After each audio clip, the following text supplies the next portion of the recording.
So this is the hip hop time capsule. We work with 10 high school interns from Kent County and 6 college interns from Washington College.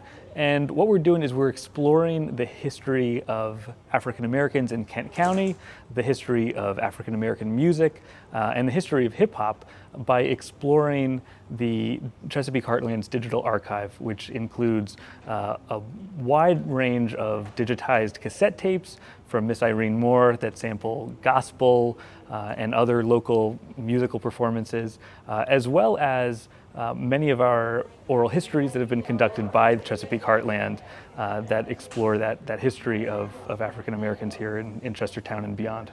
So what they do is they work with our audio engineers who are sitting just behind me over my shoulder here, and they find that clip that they like, and they will actually use it to create a beat. So they'll find a small snippet and they'll loop it, and they'll add drums and whatever other sounds on top of it that they want.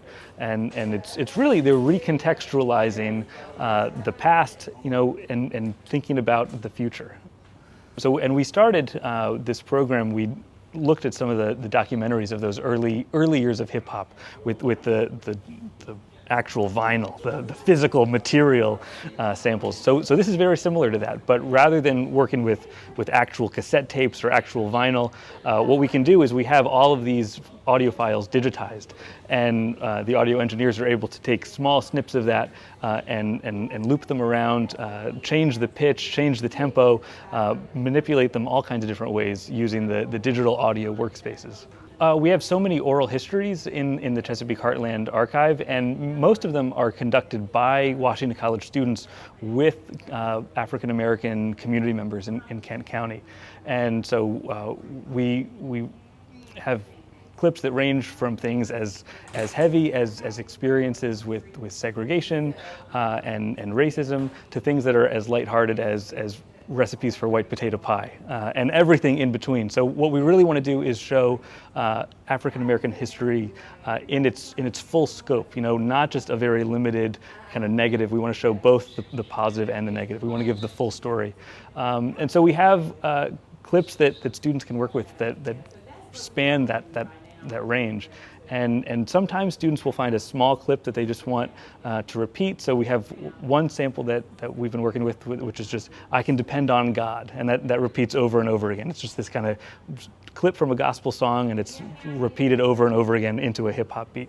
Well, we have other moments that are 20, 30 seconds, even a minute long, which just someone reminiscing on something or saying something powerful that can be layered just on top of a beat. So rather than just taking a snip and repeating it, we can change the oral history to actually be part of the music. So it functions almost more like a spoken word musical piece. So the kids downstairs right now, they have, each of them, we've given an iPad, and they are kind of using the beats that the audio engineers have created, and they're developing their own lyrics, their own kind of spoken word pieces to layer on top of that. So not only are they sampling the archive that we have, they're contributing to it. So they're kind of producing their own kind of creative output.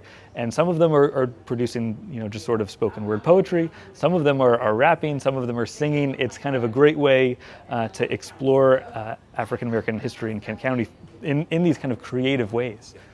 So who have you brought in here? So we brought in Dom Flemons, who's a Grammy-winning folk singer and banjo player, former member of the Carolina Chocolate Drops, released an album called Black Cowboys, and he came in to kind of talk about sort of the early roots of hip hop and different African American musical traditions. Thinking about the banjo is an African instrument in origin, and we tend to think country music is more white stuff, and he's kind of saying really so much of this is coming from African Americans.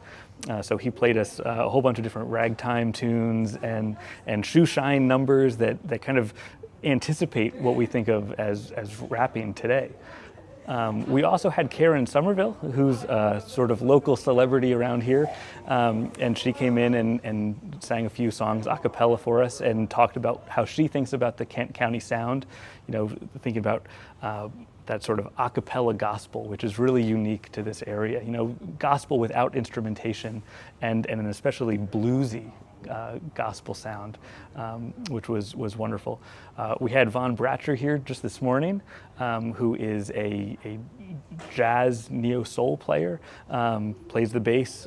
So he was kind of showing us how he thinks about music here in Kent County and that kind of sound. I should also add Kentavius Jones, who just walked in, is also helping to run this project, and he's a sort of acclaimed singer-songwriter in his own right, and is working on the Maryland Spirituals project. So it's all about collecting and re-recording, reimagining spirituals, traditional slave songs that had kind of secret encoded messages for the Underground Railroad that have Maryland origins or are connected to Maryland in some way. So I'm Kentavius Jones. I'm with the Hip Hop Time Capsule here at Washington College and CV Star Center in partnership with the Smithsonian.